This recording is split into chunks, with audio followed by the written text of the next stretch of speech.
Ok, Merde, qu'est-ce qui se passe? Attends. oui. Ah, d'accord, ok. D'accord, ok, On est au on y va. chapitre 9.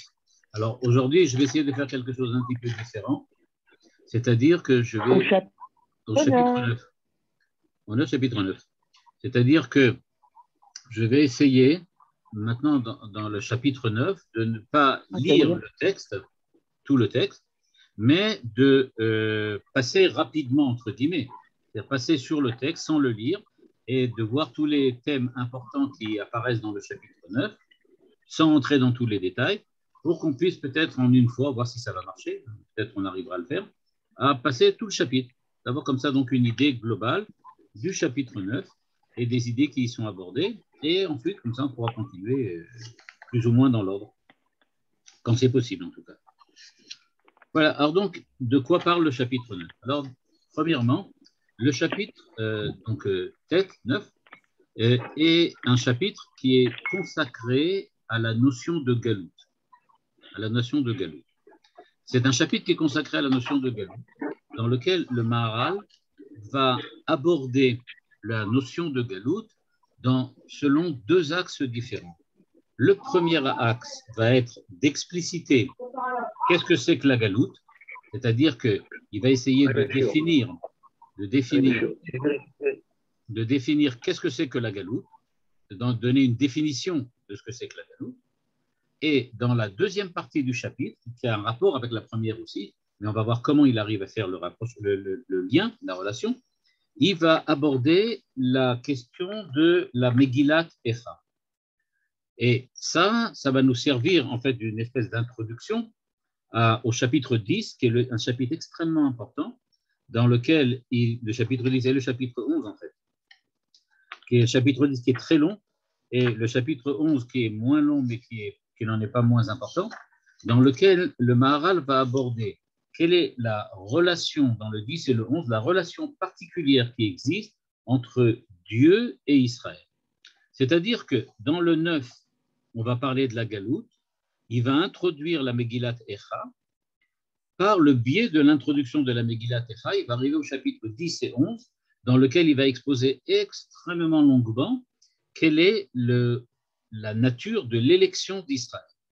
Et donc, c'est pour ça que ce sont des chapitres extrêmement importants, puisque, en fait, au-delà de l'idée de comprendre, au-delà de comprendre l'idée de la Galoute et de la Théoula, c'est vraiment une définition d'Israël et de la relation entre Israël et Dieu qui va apparaître petit à petit, qui va émerger de ces trois chapitres-là.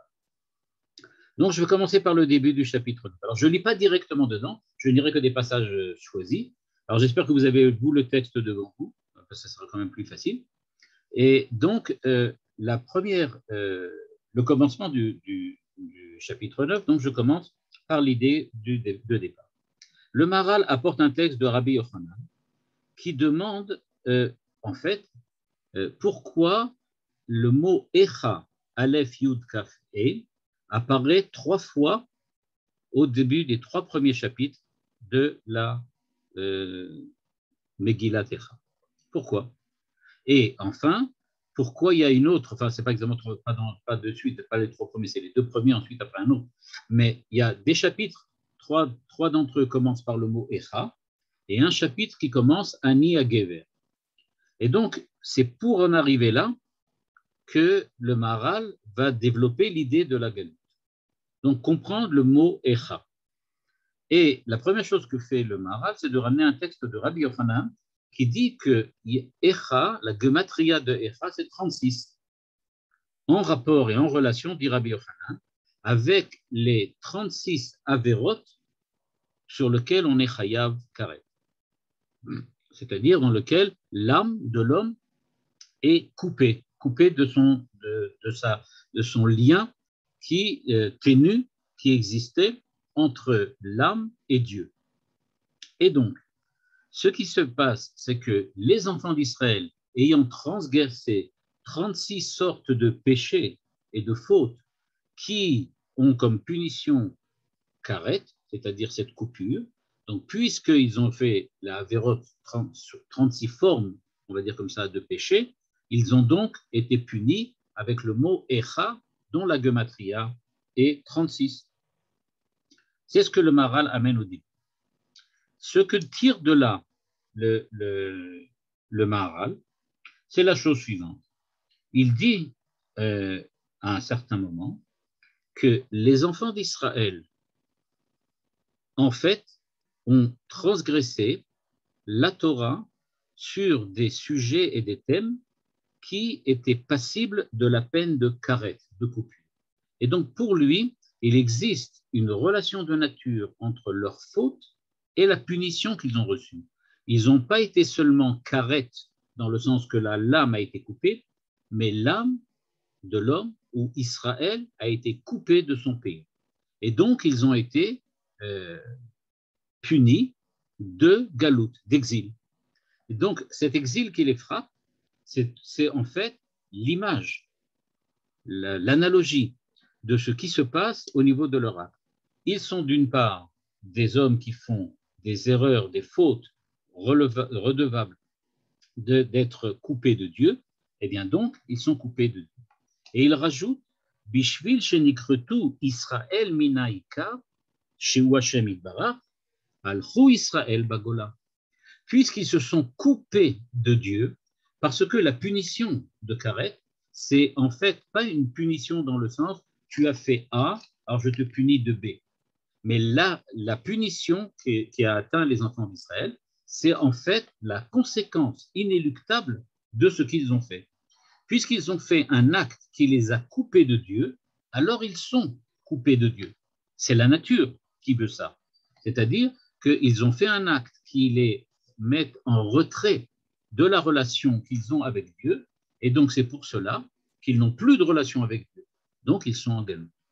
Et donc ce que fait le Maharal, il nous dit donc, puisqu'ils se sont coupés de Dieu qui est l'essentiel, Ikar, je vais tout de suite expliquer de quoi il s'agit, eh bien c'est pour ça qu'ils vont partir de leur pays, c'est-à-dire qu'ils vont être exilés. Une des raisons que le Maharal explique par ailleurs, c'est que, en fait, tout celui qui habite en Eretz Israël est considéré comme croyant en Dieu, c'est-à-dire comme près de Dieu, alors que celui qui habite en Chutz La'aretz est considéré comme quelqu'un qui est éloigné de Dieu. Donc, dit le Maharal, ça explique bien, ils se sont coupés de Dieu au niveau personnel, donc ils sont rejetés hors du pays, parce que le pays, c'est celui qui doit être habité par ceux qui veulent rester en relation avec Dieu. Or, eux ne veulent pas rester en relation, c'est pour ça qu'ils sont expédiés d'eux. Deuxièmement, pourquoi Dieu est considéré comme Ikar, l'essentiel? Parce que, aux yeux du Maharal, il y a une espèce de jeu de mots entre le mot Ikar, qui veut dire l'essentiel, ce qui fait l'essence, la nature de la chose, et Ikar, qui est le tronc de l'arbre, c'est-à-dire ce dont quoi tout dépend. Et donc, Dieu, tout dépend de lui. Quand tu te coupes de Dieu, ben, nécessairement, tu te retrouves dans une situation de mort, c'est-à-dire d'exil, d'être en dehors de la vie. Et donc, ce qu'ont fait les enfants d'Israël, c'est qu'ils auraient dû être comme un arbre, c'était comme les feuilles d'un arbre, c'est-à-dire ceux qui vivent du don et de la vie que Dieu leur a octroyé et leur a donné, étant donné qu'ils se sont coupés de Dieu, bien, ils sont punis, entre guillemets, ils ne sont pas punis, mais la réalité de leurs actes fait que maintenant, leur nature se déconnecte de ce qui fait vraiment cette nature, c'est-à-dire Dieu qui est le Ikar, le tronc de l'arbre duquel l'homme provient.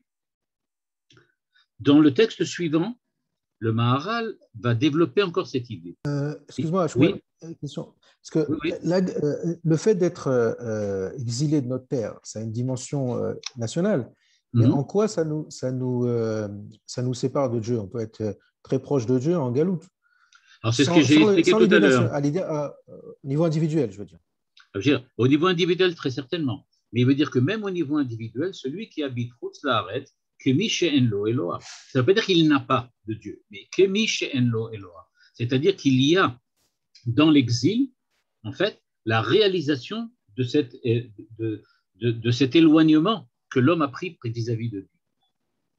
Non, je comprends, mais je veux dire, comment il explique ça ça, il n'explique pas, il se contente de l'affirmer. Il se contente de l'affirmer. Il dit Karov u'zchut avot, aval mikan ve'elach efshar lashkachuta me'al admata. Tant que tu es à côté, tu es proche de Dieu. Quand tu es en dehors, tu es loin. C'est tout. Il se contente juste de l'affirmer, de dire que c'est comme ça. Mais il n'explicite pas ici, en tout cas dans ce texte-là. Dans la suite du texte, le Maharal passe à une autre midrash. Et dans ce midrash-là, la question que pose Rabbi Yochanan est la suivante. Encore une fois, toujours le même Rabbi Yochanan.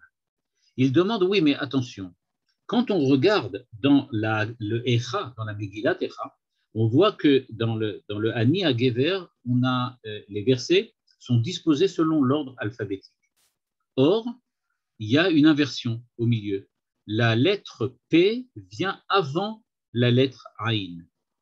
C'est-à-dire que, bien que dans l'ordre alphabétique, on devrait dire Aïn P, quand on regarde la Megillat Echa, vous pourrez le vérifier, eh bien la lettre P, c'est-à-dire les versets qui commencent par la lettre P, précèdent ceux qui commencent par la lettre Aïn. Et la Gemara donc demande, comment c'est possible?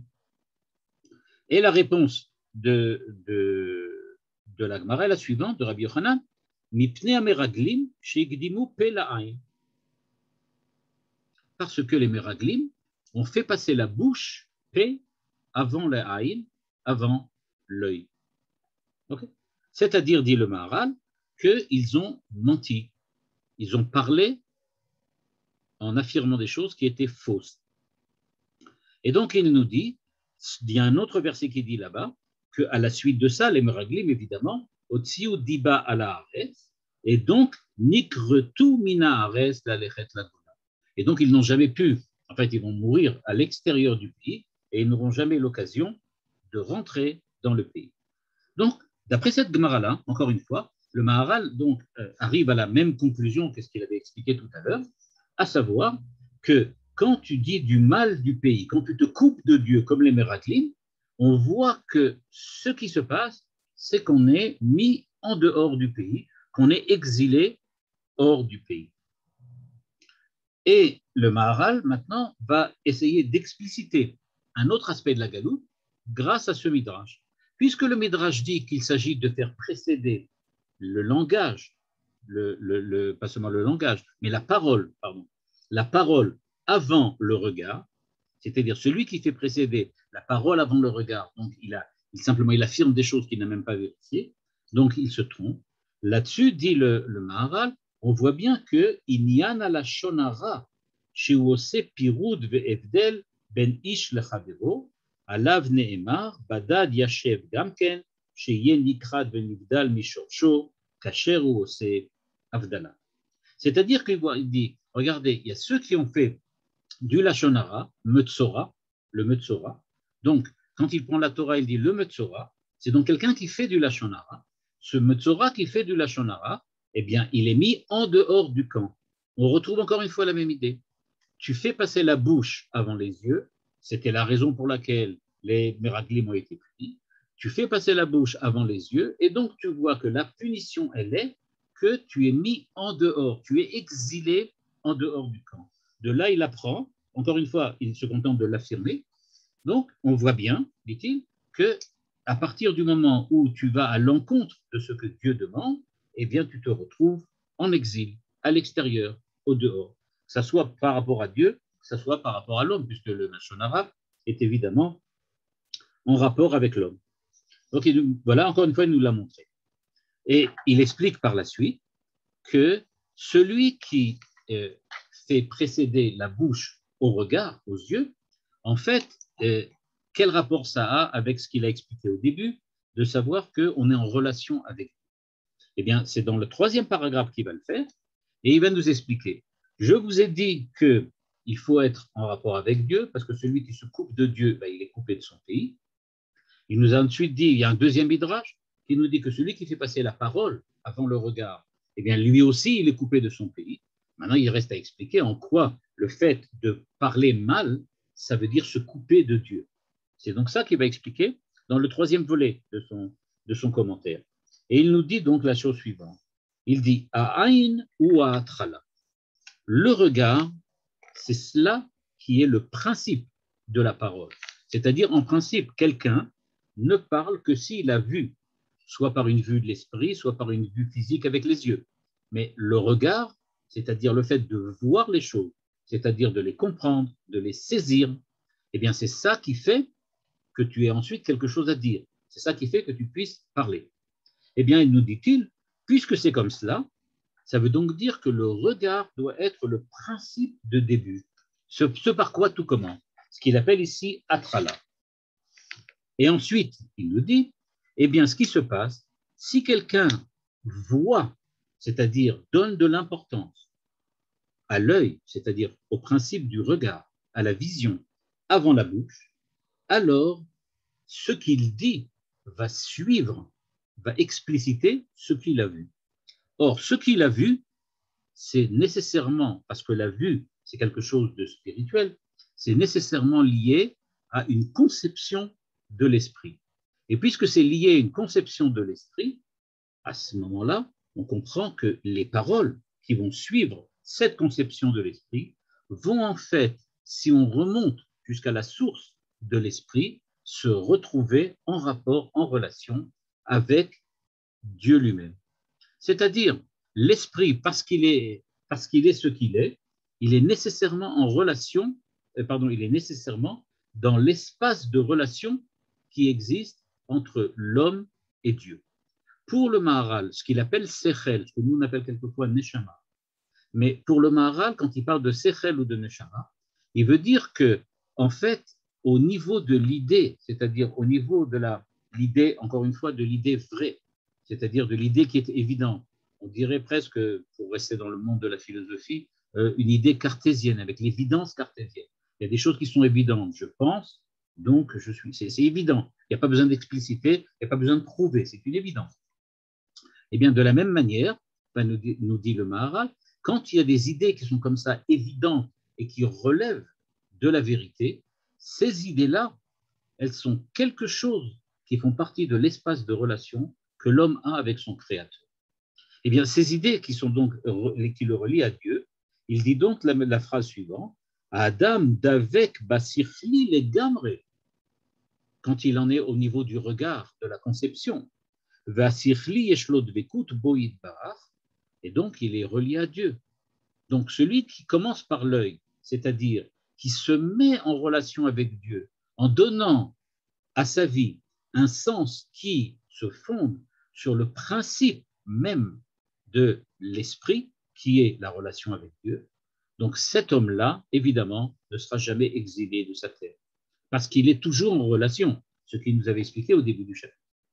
Par contre, celui qui va mettre la bouche avant, il va évidemment faire le contraire. Celui qui a mis l'œil d'abord, c'est-à-dire celui qui a fait passer l'esprit et la relation avec Dieu avant, évidemment, ce qu'il va dire va être très important parce que ça va être l'explicitation de ce qu'il a découvert ou ce qu'il a mis en exergue de sa relation avec Dieu. Et donc, il va nous dire, Ayou, par contre, ceux qui ont fait passer la bouche avant, eh bien, c'est qu'ils se sont coupés de cette écoute, de cette adhésion à Dieu, de cette relation avec Dieu, et c'est pour cela qu'en fin de compte, eux, ils sont coupés de leur terre et qu'ils partent en exil. Donc ça, c'est le premier volet de l'explicitation. Deuxième volet, maintenant que le Maharal engage, c'est le suivant. Il nous dit, OK, je vous ai expliqué donc les choses selon le cadre de la relation particulière qui existe entre Dieu, l'homme qui pense, l'homme qui parle. Mais il nous dit, on peut aussi voir ça d'une manière un petit peu différente. Et il dit, eh bien, pourquoi précisément c'est le langage, ou la parole, pardon, c'est pas le langage, c'est la parole ici. Pourquoi la parole a-t-elle cette capacité de pouvoir couper l'homme de son créateur? C'est-à-dire, pourquoi il y a une telle force à la parole? Pourquoi la parole a-t-elle cette spécificité de relationnel, on va dire, entre Dieu et l'homme? Et le Maharal d'expliquer que quand quelqu'un tourne sa parole, c'est-à-dire, on va dire ici quelque chose d'un peu plus fort que la parole, on va dire plutôt sa volonté d'être en relation, c'est-à-dire la parole comme créatrice de relations, comme essayant d'atteindre l'autre. Donc il dit, quand on utilise cette parole amal, c'est-à-dire qu'on fait du lachon hara, okay, eh bien, il dit, cette parole, en fait, elle relève de l'âme, de la profondeur de l'âme de l'homme. C'est-à-dire que dans cette deuxième explication, le Maharal essaye de regarder qu'est-ce que la parole en tant que telle.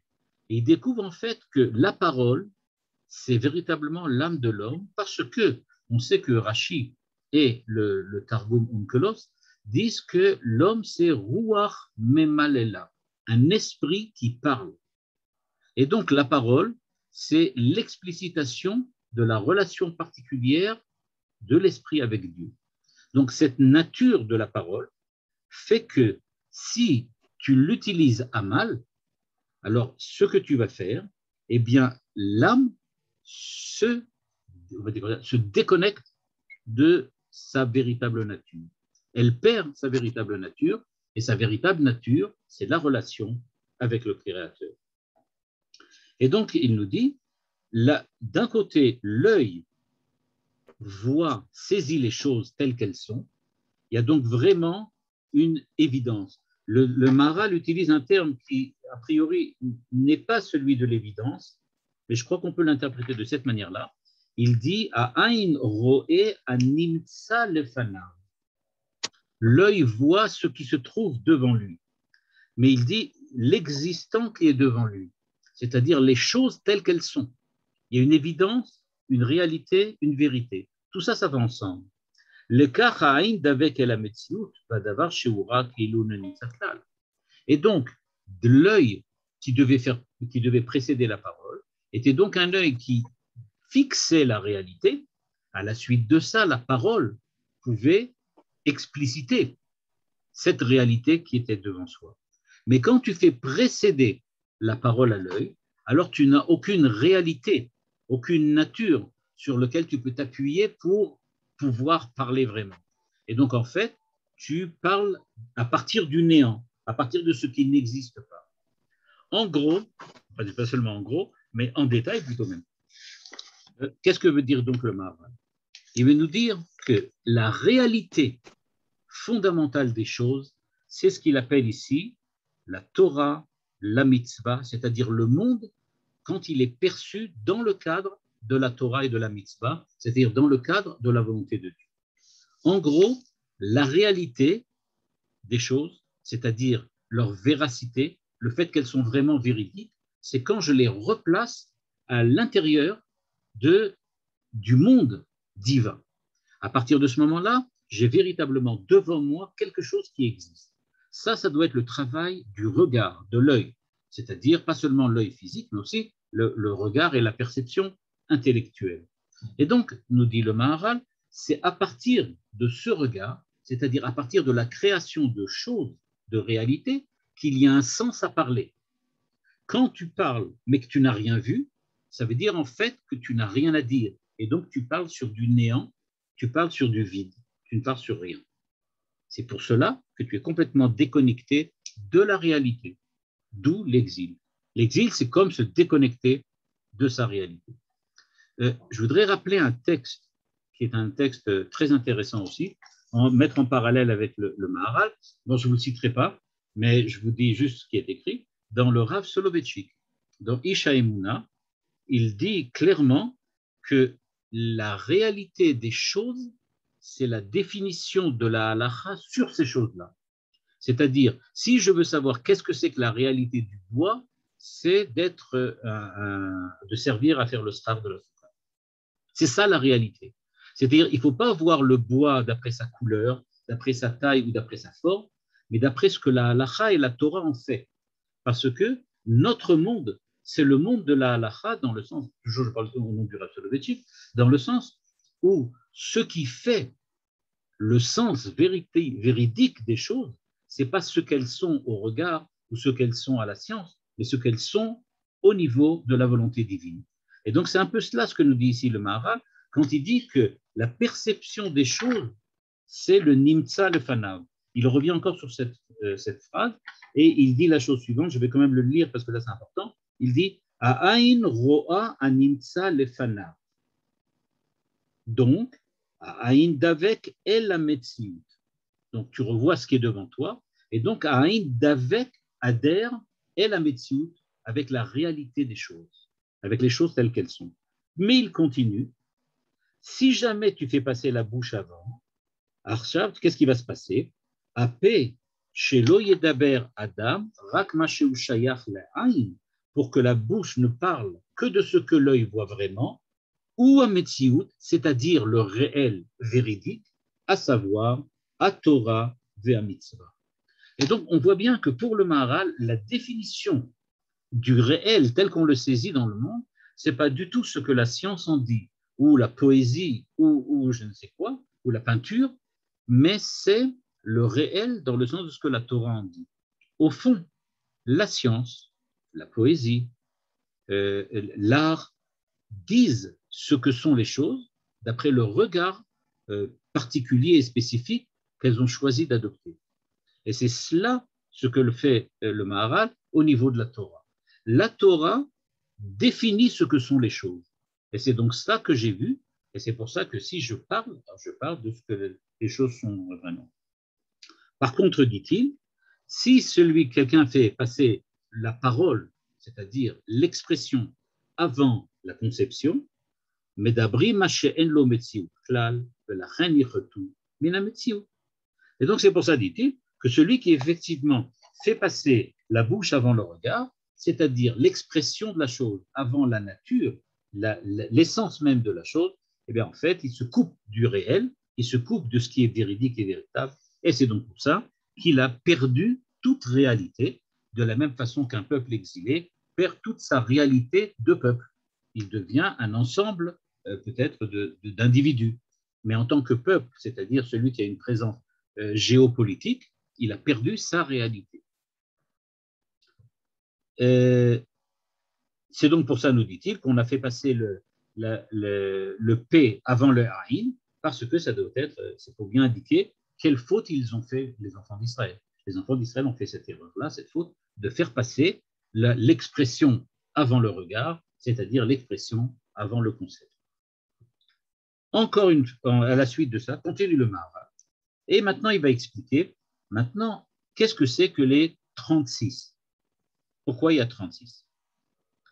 Il nous dit qu'il y a un autre midrash qui dit que les 36 kritot, c'est-à-dire les 36 péchés, les 36 fautes qu'ont accompli les enfants d'Israël, eh bien, au niveau des Meraglim, par exemple, il faut savoir que s'il n'y avait pas eu les Meraglim, nous dit-il, Mikol Makom, im lo hayachet ha-Meraglim, ayu chayavim krita be'atzmam, velo min haaretz. C'est-à-dire, en fait, il y a deux choses. Il y a l'homme qui se coupe de lui-même, de son être, de sa nature, et l'homme qui est coupé de sa terre. Tout à l'heure, Daniel avait demandé, oui, mais quel est le rapport, quelle est la relation? Pour le Maharal, il nous dit la chose suivante. Tu peux, à cause de karet, être frappé de deux punitions différentes. Soit karet, tu es coupé de ta nature même. Ta nature, ici, c'était ce qu'on avait vu, le Dieu, qui est le Icar des choses, qui est celui qui soutient dans l'être chacune de ses créatures. Et, à part ça, le peuple qui peut être exilé hors de son pays. C'est ça ce que ça vient montrer, karet. Nous dit le Maharal, en fait, il y aurait pu avoir une possibilité qu'on soit coupé de nous-mêmes, mais en Israël, ou bien qu'on soit jeté hors d'Israël, mais pas coupé de nous-mêmes. Il dit ici, quand on nous parle dans la Gemara du fait qu'ils ont été coupés, le fait que la Gemara fasse la relation entre les deux montre bien que les fautes qu'ont fait les enfants d'Israël, que ce soit au niveau du Mikdash Rishon ou du Mikdash Sheni, c'est-à-dire ou bien les trois fautes capitales, ou bien la faute de Chilul Hashem qu'ils avaient fait, dans les deux cas, on est coupé et de notre propre nature et de notre terre. Et donc, il dit, c'est pour ça que le Midrash fait la relation entre les deux. Parce qu'il dit, c'est la même chose. Il y a les deux à la fois. Et donc, il nous dit, il aurait pu avoir, comme disent certains commentateurs, il y a peut-être une relation entre le fait qu'il nous dit venirez, c'est-à-dire que c'est possible, qu'en fait, il y a une relation entre les 36 Averot sur lesquels on est Chayav Karet, et les 36 tzadikim qui sont censés soutenir le monde. Parce qu'il dit, les tzadikim sont toujours en relation avec Dieu, et ceux qui font les 36 Averot, ou les 36 sortes d'Averot, eh bien, eux, ils sont complètement coupés de Dieu. En fait, chacun de ces deux concepts exprime une seule et même réalité, la relation avec le Créateur. Soit on parle de 36 tzadikim, quand on veut exprimer la relation qui se réalise pleinement par l'homme, à ce moment-là, on parle de 36 tzadikim en relation avec Dieu, soit on parle de cette même relation, mais d'un point de vue négatif, en disant non, au niveau de ceux qui ont fauté des 36 sortes de péchés, eh bien, eux, ils se coupent complètement de leur Créateur. Donc, dit le Maharal, on voit très bien que les afachim sont shabim. C'est une idée qui revient parfois chez lui, de dire que les contraires se complètent ou les contraires s'expriment. En fait, ce qu'il veut nous dire ici, ce n'est pas que les contraires sont identiques, mais les contraires expriment le même principe. On peut l'exprimer soit d'une façon positive, soit d'une façon négative. Eh bien, c'est ça qu'on va retrouver donc dans les tzadikim et de l'autre côté, par opposition, les 36 sortes de fous.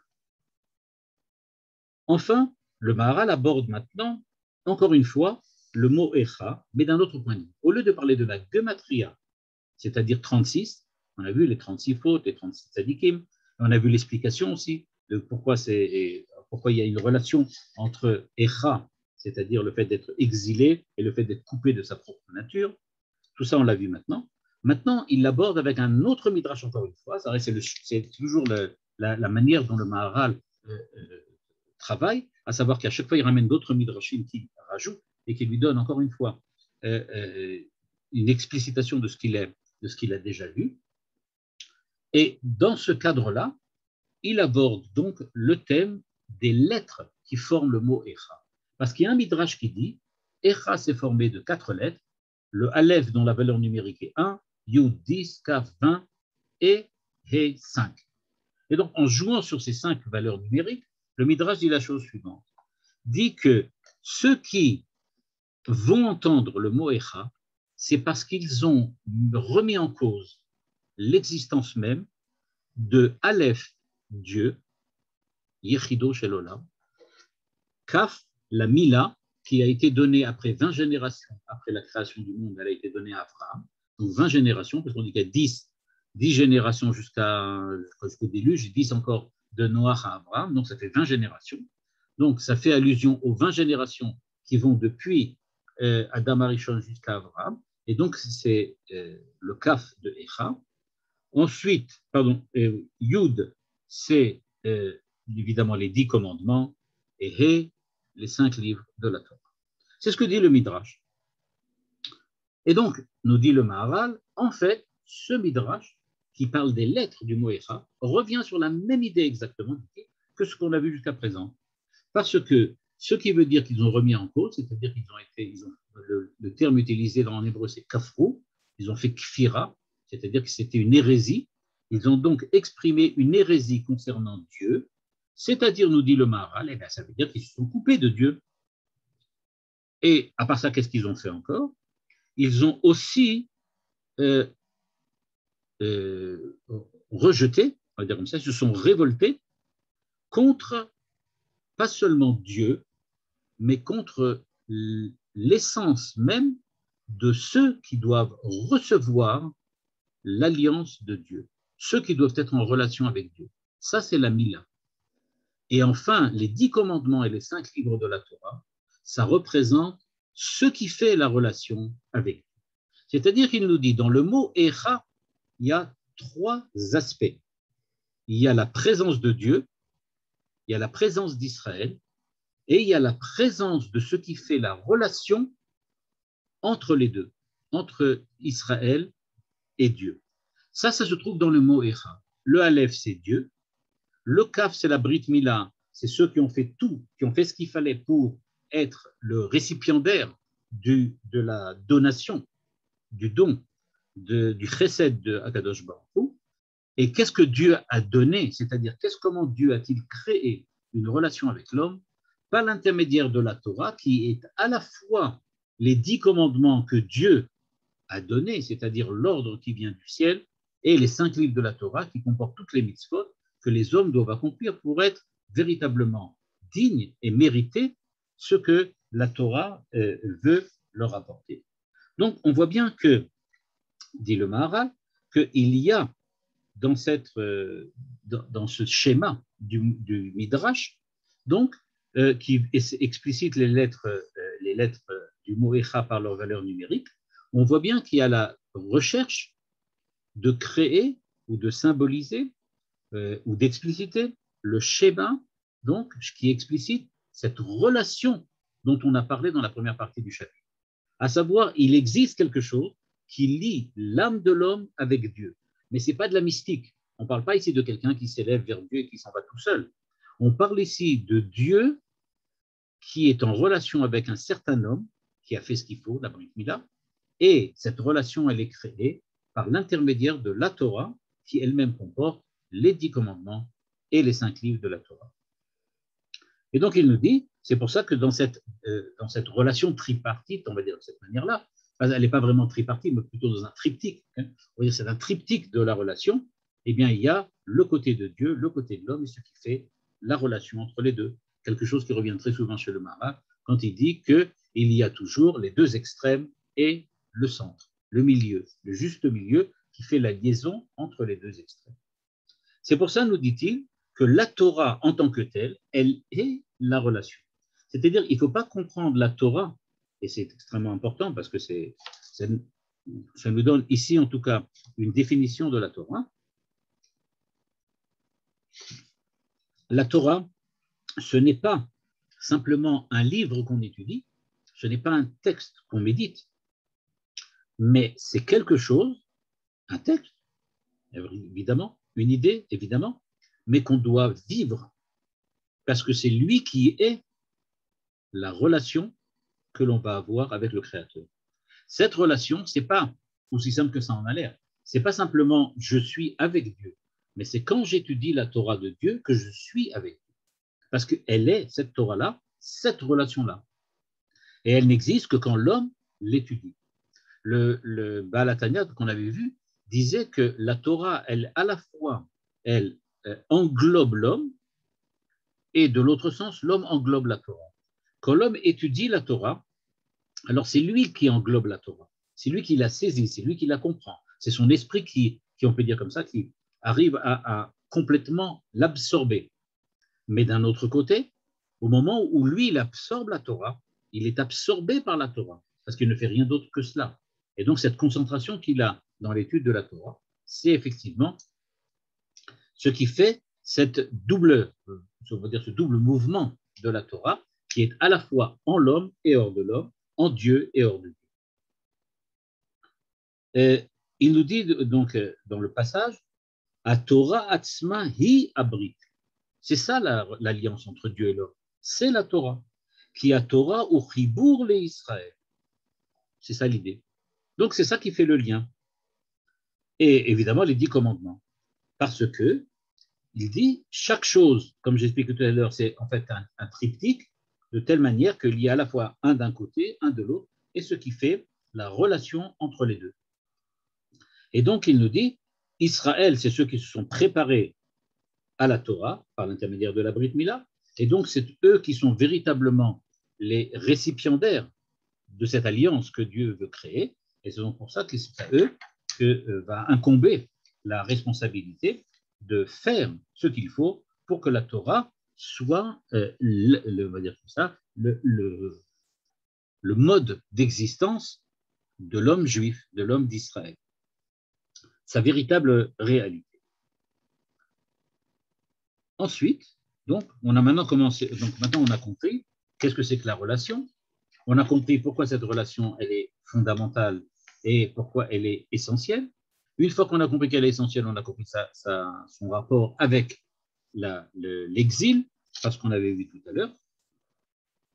Et il va apporter au milieu encore une fois un autre midrash, parce que c'est comme ça qu'il fonctionne toujours le Maharal. À chaque fois, il amène un midrash pour introduire son idée, pour aider à son développement. Et c'est pour ça qu'il va amener un midrash, que là, je ne veux pas expliciter, dans lequel il fait le rapprochement avec Yom Kippourim, Et il explique que justement, à Yom Kippourim, on peut réparer une faute que si on est véritablement lié et en relation avec Dieu. C'est pour cela que s'il n'y a pas du tout de relation avec Dieu, même Yom Kippourim ne pourra jamais faire pardonner l'homme, ne pourra jamais ramener l'homme à la position, à la situation dans laquelle il aurait dû être. La question, l'expression suivante ou les idées que le Maharal va introduire, il va les introduire maintenant, encore une fois, on a vu jusqu'à maintenant, avec Echa 36, Echa Aleph Yud Kaf He. Maintenant, il va parler de Echa, la Megillah, et il va nous dire, il y a 3 fois écrit Echa au début du chapitre, le premier, deuxième, quatrième, et au milieu, il y a Ani Hagever qui est sans Echa. Ça ne parle pas avec. Et donc, il va essayer d'expliciter pourquoi c'est comme ça, toujours en relation avec ce qu'il a dit jusqu'à maintenant. Et donc, il va nous dire, il y a 3 fois le mot Echa pour rappeler les 3 fautes capitales que les enfants d'Israël ont accomplies lors du premier temple. Donc, Echa, Echa, Echa, c'est 3 fois parce qu'il y a Shfichut Damim, Gilou Yarayot et Avodah. Donc, ça, c'est les 3 premiers Echa. C'est un Midrash qui dit ça. Et donc, il nous dit, voilà, ça, c'est comme ça. Et le Midrash continue, Ani Hagever, ça, c'est le Khurban Bayit Sheni, c'est-à-dire celui dans lequel ce n'était pas les 3 fautes principales, mais c'est le Khurban Bayit Sheni qui était Sinat Chinam. Or, dit le Maharal, il faut savoir que ce troisième chapitre, Ani Hagever, il est exprimé de telle manière qu'il est formé, comme on l'a vu tout à l'heure, d'un aleph-bet, d'un alphabet. C'est là qu'on avait vu la dernière fois, tout à l'heure, on avait vu comment le P venait précéder le Ain dans ce aleph-bet. Alors, il explique pourquoi c'est fait de cette manière-là. Pourquoi il y a un aleph-bet, pourquoi ça va d'après l'ordre alphabétique dans le chapitre de Ani Hagever et pas dans les autres. Alors, il a expliqué les 3 Echa, on a compris, et maintenant pourquoi il y a donc un aleph-bet? Eh bien, il nous dit, en fait, le aleph-bet, il est aussi triplé. C'est-à-dire qu'il y a 3 fois aleph, 3 fois bet, 3 fois guillemets, 3 fois. Il y a toujours 3 fois. Alors, il dit pourquoi? Il dit parce qu'en fait, c'est Sinat Chinam. Mais Sinat Chinam, on nous dit que c'est comme les 3 fautes capitales. Et puisque c'est comme les 3 fautes capitales, eh bien, donc on a triplé l'alphabet parce que avec l'alphabet, on a une présence du aleph jusqu'à tav, c'est-à-dire de l'ensemble du réel. On a dans le aleph bet, on va du simple au compliqué, on va d'en bas jusqu'en haut, comme l'échelle de Yaakov, qui démarre de terre et qui arrive jusqu'au ciel. Donc, d'après tout ça, on retrouve dans le Ani Hagever.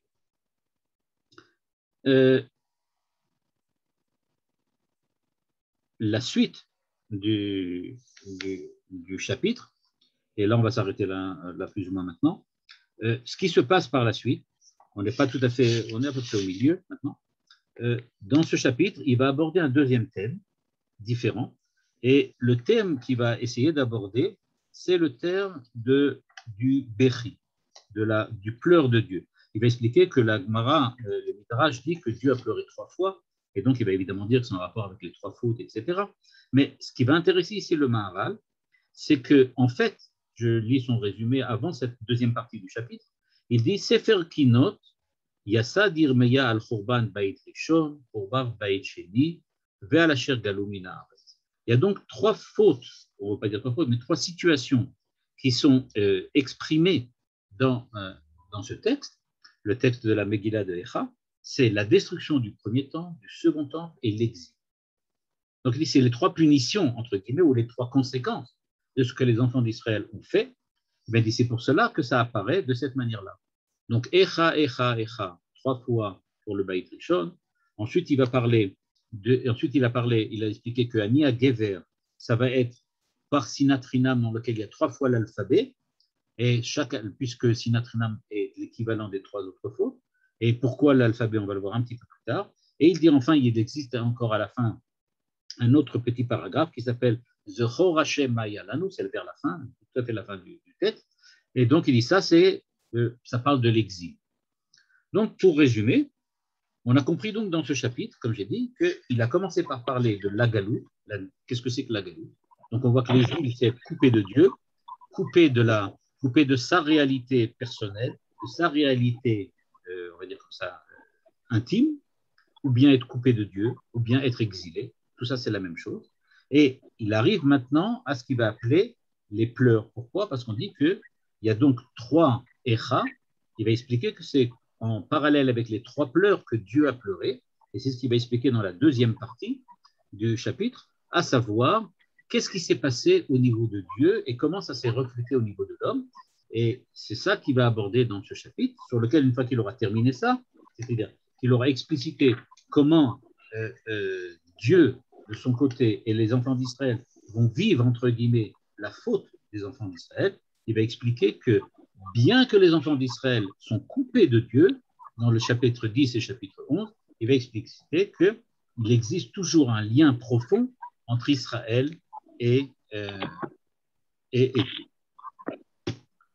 Voilà, maintenant, tu disais que tu avais des questions, ben voilà, c'est le moment.